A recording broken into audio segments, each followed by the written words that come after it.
नमस्कार दोस्तों और स्वागत है इस नए लेसन में।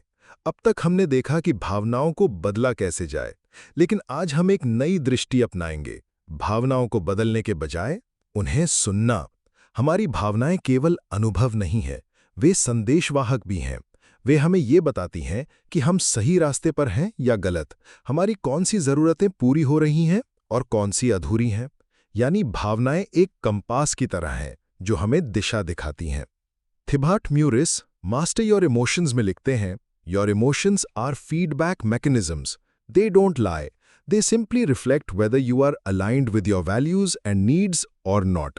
यानी भावनाएं झूठ नहीं बोलती, वे केवल ये बताती हैं कि आप अपनी ज़रूरतों और मूल्यों के अनुरूप जी रहे हैं या नहीं। आइए इसे एक उदाहरण से समझते हैं। मान लीजिए आप किसी रिश्ते में हैं और बार बार उपेक्षित महसूस कर रहे हैं। भावना इज इक्वल टू उदासी और निराशा। इस भावना का संदेश है, मुझे जुड़ाव और महत्व की जरूरत है। अगर आप इस संदेश को सुनते हैं तो आप अपने रिश्ते में संवाद कर सकते हैं, बदलाव ला सकते हैं। लेकिन अगर आप इसे दबाते हैं तो वही भावना धीरे धीरे गुस्सा, दूरी और टूटन में बदल सकती है। एक और उदाहरण, आप ऑफिस में काम कर रहे हैं और आपको बार बार गुस्सा आता है।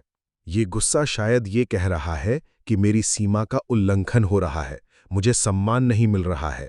अगर आप इसे सुने तो आप असर्टिव होकर अपनी बात रख सकते हैं।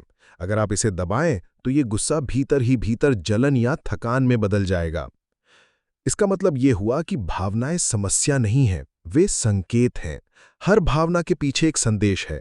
गुस्सा कहता है सीमाएं तय करो, डर कहता है सुरक्षा खोजो, उदासी कहती है जुड़ाव और अर्थ खोजो, खुशी कहती है तुम सही दिशा में जा रहे हो। तो अब सवाल यह है कि हम इन संकेतों को सुने कैसे। इसके लिए एक छोटा अभ्यास है, emotion as a teacher practice. जब भी कोई भावना उठे तो खुद से 3 सवाल पूछें। ये भावना मुझे क्या बताना चाहती है, मेरी कौन सी जरूरत अभी अधूरी है, और मैं ऐसा कौन सा छोटा कदम उठा सकता हूं जिससे ये जरूरत पूरी हो सके। उदाहरण के लिए, अगर आप उदास हैं तो हो सकता है कि आपको अकेलापन महसूस हो रहा हो। जरूरत इज इक्वल टू जुड़ाव, कदम इज इक्वल टू किसी दोस्त या परिवारजन से बात करना। तो दोस्तों, इस लेसन का सबसे बड़ा संदेश यही है कि भावनाएं दुश्मन नहीं हैं, वे शिक्षक हैं। अगर हम उन्हें दबाएंगे तो वे और तेज चीखेंगी, अगर हम उन्हें सुनेंगे तो वे हमें सही दिशा दिखाएंगी। आज का आपका अभ्यास यही है कि अगले 24 घंटे में जब भी कोई भावना उठे उसे तुरंत कागज पर लिखें और उसके बगल में ये वाक्य लिखें कि ये भावना मुझे क्या सिखा रही है। आप देखेंगे कि धीरे धीरे भावनाएं बोझ नहीं बल्कि मार्गदर्शक लगने लगेंगी। तो दोस्तों, हमने सीखा कि भावनाएं हमारी दिशा दर्शक हैं। अगले लेसन में हम देखेंगे कि इन भावनाओं को सुनने और समझने का सबसे अच्छा तरीका है उन्हें रिकॉर्ड करना। हम सीखेंगे कि भावनाओं को लिखकर ट्रैक करना कैसे हमारी आत्म जागरूकता को और गहरा बना देता है।